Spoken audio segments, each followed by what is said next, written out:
अस्सलाम वालेकुम फ्रेंड्स। तो आज का व्लॉग शुरू करते हैं। एक बहुत बड़ी प्रॉब्लम हो गई है। जो हमारे एंजल फिश का जो टैंक था, टैंक को कुछ नहीं हुआ है, लेकिन टैंक में जो एंजल्स थी वो इतनी बड़ी स्पेस होने के बाद भी आपस में लड़ाई कर रही है। और जो सबसे बड़ा एंजल था हमारा, आई थिंक 2.5-3 इंच का जो एंजल था, वो एक ही एंजल सबसे बड़ा है और वो सबसे मार खा रहा है, सबसे पिट रहा है और सब लोग उसको डोमिनेट कर रहे हैं। इवन छोटी छोटी जो 1.5-1.5 इंच वाली, या सॉरी 1 इंच वाली जो एंजल है ना, वो भी उसको पीट रही है। तो चलो सबसे पहले मैं आप लोगों को दिखा देता हूँ उस एंजल का क्या हल कर दिया हम लोगों ने। तो फ्रेंड्स, जैसे मैं सुबह उठा मैंने देखा कि वो एंजल का एक बहुत बड़ा पार्ट बिल्कुल वाइट हो गया है। ये देखो, मैंने उसको हड़बड़ी में उस बॉटल में डाल दिया क्योंकि मेरे सामने भी वो लोग उसको हिट किए जा रहे थे, हिट किए जा रहे थे। कल शायद इन लोगों को फूड थोड़ा सा कम मिला, इस वजह से इसको इन लोगों ने डोमिनेट करना शुरू कर दिया। और ये सबसे बड़ी एंजल है, लेकिन इसकी स्किन इन लोगों ने खा ली है। देखो, एक तरफ से पूरा उखाड़ दिया है उसका स्किन। तो फिर कुछ समझ में नहीं आया, मैंने बहुत हड़बड़ी में बॉटल ली है और बॉटल के अंदर उसको डाल दिया है। वो बॉटल बहुत छोटी है, हमारी एंजल काफ़ी बड़ी है, उसको हम बॉटल में तो नहीं रख सकते। और एक टाइम पे ऐसा मेरा दिमाग खराब हुआ कि मुझे लगा कि मैं इसमें से आधे एंजल्स वापस कर देता हूँ, लेकिन ऐसा नहीं कर सकते अभी, क्योंकि सारी एंजल्स को मैंने बहुत प्यार से रखा है और मैं उनको अभी वापस नहीं देना चाहता। तो कुछ बीच का रास्ता में निकालना पड़ेगा। अभी मुझे इतना नहीं पता था कि एंजल्स इतनी ज़्यादा एग्रेसिव हो सकती है एक दूसरे को लेकर, जबकि ये लोग सेम बैच के, यानी सेम बैच के, आई थिंक ब्रदर सिस्टर ही होंगे। सेम बैच के ये लोग बच्चे हैं, उसके बाद भी इतना ज़्यादा एग्रेशन इन लोगों का आ रहा है कि समझ में नहीं आ रहा है। तो मैंने अभी तो फिलहाल उसको बॉटल में डाल के आया हूँ और अब मैं कुछ उसका एक थोड़ा बड़ा इंतजाम करना पड़ेगा, यानी एक बड़ा बॉक्स देना पड़ेगा, क्योंकि उसमें तो उसको मैं रख नहीं सकता। और बाकी सबके साथ मैं उसको छोड़ूंगा तो बहुत ज़्यादा प्रॉब्लम हो जाएगी। उसको अलग भी नहीं कर सकते, उसको अगर अलग किया तो हो सकता है वो डिप्रेशन में आ जाए और खाना पीना बंद कर दे। मैं ये नहीं चाहता।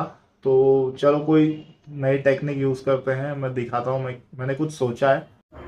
तो फाइनली मैंने ये वाला डब्बा रेडी कर दिया है और इसको हर तरफ मैंने होल्स कर दिए हैं। इतने ज़्यादा भी होल्स नहीं किए हैं ताकि एंजल को मुंह पे लगे ना, और जितने भी शार्प एजेस थे सब मैंने कट कर दिए हैं।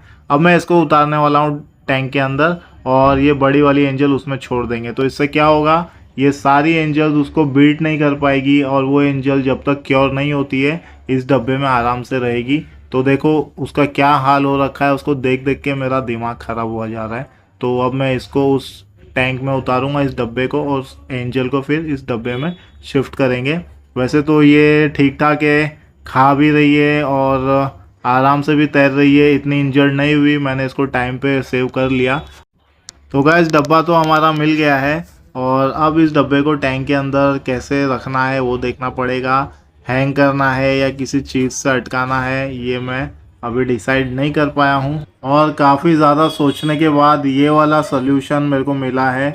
मैंने इस डब्बे को उतार दिया है टैंक के अंदर और मुझे और कुछ मिला नहीं रॉड वगैरह हैंग करने के लिए, तो मैंने ये मेरा शू लेस लिया और जो होल्स हमने किए थे वो काम आ गए। हम लोगों ने जो टैंक का साइड बॉर्डर है वहाँ पर टेपिंग कर दी है इस शू लेस को लेकर। ठीक है, तो अब ये हिलेगा नहीं और ये नीचे भी नहीं जाएगा और एक सर्टन हाइट तक पानी रहेगा इसमें, जिससे एंजल को भी ऑक्सीजन आता रहेगा। उसके बाजू में एयर पंप भी है जिसके बबल्स उसके अंदर आ रहे हैं और पानी हिल रहा है। तो अब चलो इसको निकाल लेते हैं आराम से। और ये थर्मोमीटर मुझे बहुत संभालना पड़ता है क्योंकि एक ग्लास का है। और अब ये सक्शन कप भी पता नहीं क्यों इतने ख़राब हो जाते हैं, बहुत जल्दी ख़राब हो जाते हैं ये, काम में बिल्कुल नहीं आते। तो चलो कोई बात नहीं, अब मैं इसको डायरेक्ट ही उठा लेता हूँ फटाक से और डाल देता हूँ अंदर। तो हमने एंजल को डब्बे में डाल दिया है और ये चले गई डब्बे में। तो फाइनली एंजल को शिफ्ट कर दिया है। अब इस बॉटल को थैंक यू कहना पड़ेगा क्योंकि इमरजेंसी में ये बहुत काम आती है। इसको फेंकूंगा नहीं, इसको संभाल के रखूंगा, ये मेरा इन्वेंशन है। ठीक है, तो अब ये एंजल इसके अंदर आराम से रहेगी। काफ़ी बड़ा स्पेस है, 1 फीट के आसपास स्पेस मिलेगा इसको घूमने के लिए और ये इसमें ठीक भी हो जाएगी। और जब ये ठीक होगी ना तो इसका वीडियो मैं ज़रूर डालूंगा। देखो एयर पंप के बबल्स आ रहे हैं और होल से डेफिनेटली पानी सर्कुलेट होगा और जो भी ये पूप वगैरह करेगी वो सब फिल्टर में चला जाएगा। तो ये काफ़ी एक अच्छा खासा सिस्टम है। अभी मेरे को इमरजेंसी में यही समझ में आया, क्योंकि मैं एक्स्ट्रा टैंक रखना चाहता हूँ नहीं, और इसी टैंक में हमको जो भी करना है वो इसी में करेंगे, ठीक है। तो देखो सारी एंजल्स कैसे उसको मारने के लिए आ रही है, लेकिन उसको अभी उसका बाल भी बाका नहीं होगा, और वो डेफिनेटली इसमें ठीक हो जाएगी। और हीटर भी लगा है इसमें, तो टेम्परेचर सेट रहेगा, ठीक है गाइस। और थर्मोमीटर मैं इसी में लगा देता हूँ फिलहाल के लिए।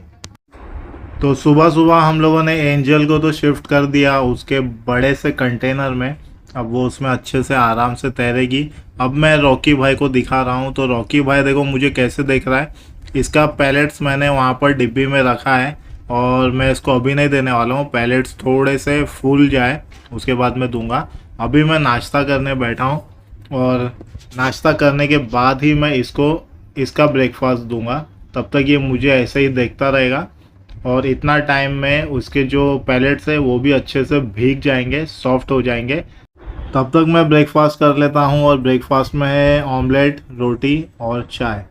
तो चलो नाश्ता करते करते थोड़ा सा बात करते हैं।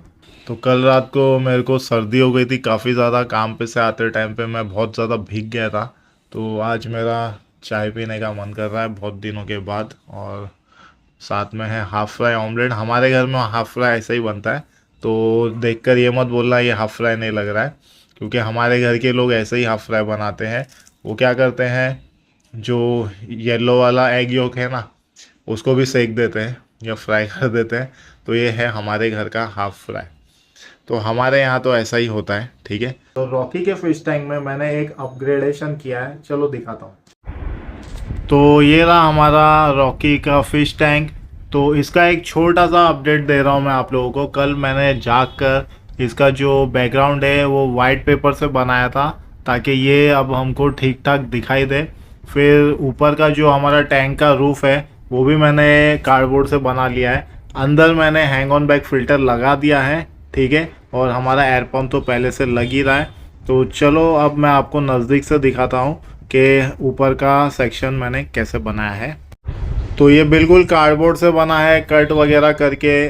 और ये शायद मैंने पहले आपको दिखाया था, लेकिन अब मैं जो दिखा रहा हूँ वो है हमारे टैंक के ऊपर जो ये टॉप बॉर्डर बनी है, ये भी कार्डबोर्ड से बनी है, ठीक है। और इसी के अंदर मैंने हैंग ऑन बैक फिल्टर को सेट कर दिया है, और ये अब हिलेगा नहीं। इसको मैंने साइड वॉल से स्टिक कर दिया है, यानी यहाँ पर एक अच्छा खासा सपोर्ट दिया है मैंने, क्योंकि हैंग ऑन बैक फिल्टर थोड़ा हैवी होता है। पानी आने के बाद, पानी से भरने के बाद ये झुक रहा था, तो मैंने एक सपोर्ट दे दिया है ताकि ये बैंड ना हो। और फ्यूचर में देखेंगे हम इस पर कुछ कोटिंग वगैरह करेंगे या स्टिकर वगैरह लगाएंगे।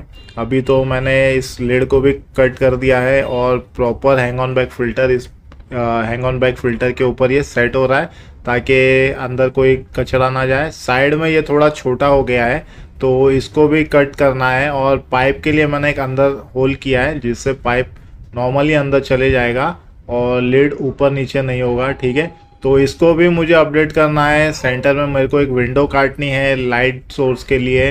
तो बहुत कुछ प्लानिंग चल रही है दिमाग में अभी, ठीक है। और एक चीज़ मैं आपको दिखाना चाहता हूँ, और वो चीज़ है ये।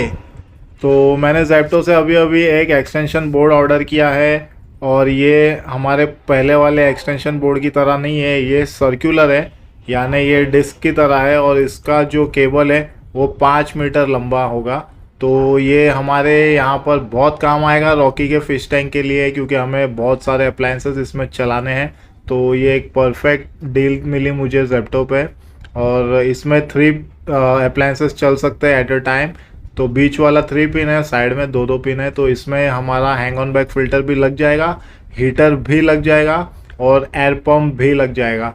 और अगर हमें लाइट बाय चांस लाइट भी लगानी होगी, तो हैंग ऑन बैक फिल्टर तो हम लोग डेली चलाते हैं नहीं, मतलब पूरा दिन तो नहीं चलाते। हम हैंग ऑन बैक फिल्टर का प्लग निकाल के उसमें लाइट का प्लग लगा सकते हैं। वैसे ये काफ़ी ठीक ठाक क्वालिटी का लग रहा है मेरे को। ऐसा लग रहा है कि हाँ आराम से लॉन्ग टाइम तक चलेगा, और हैवी भी लग रहा है। तो काफ़ी अच्छा है ये। बटन भी ठीक से काम कर रही है, क्योंकि यहाँ पर जो आसपास की दुकानों में मिलते हैं वो काफ़ी चीप क्वालिटी के मिलते हैं, इसके लिए मैंने ऑनलाइन ऑर्डर किया है। हाँ, तो अभी हम इसको फिट नहीं करेंगे। सबसे पहले मेरे को वहाँ पर उसका जो हमारा रॉकी का जो ऊपर का टॉप कवर बोलते हैं ना यार, क्या बोलते हैं, टॉप कवर का लीड है, उसको मैं ठीक करता हूँ। प्रॉपर, उसके बाद मैं इसको लगाऊंगा वहां पर, ठीक है। जब जब तेरे पास मैं आऊं एक सुकून मिला। तो गाइस ये व्लॉग यहीं पे एंड करते हैं। इसका जो लीड है वो मैं आपको बना के बताऊंगा नेक्स्ट व्लॉग में। चलिए इस व्लॉग को एंड करते हैं, मिलेंगे अगली टाइम नए लीड के साथ। Till then take care and bye bye. तो मेरे अपकमिंग व्लॉग्स के लिए सब्सक्राइब कर लीजिए इरफान खत्री व्लॉग्स को अभी।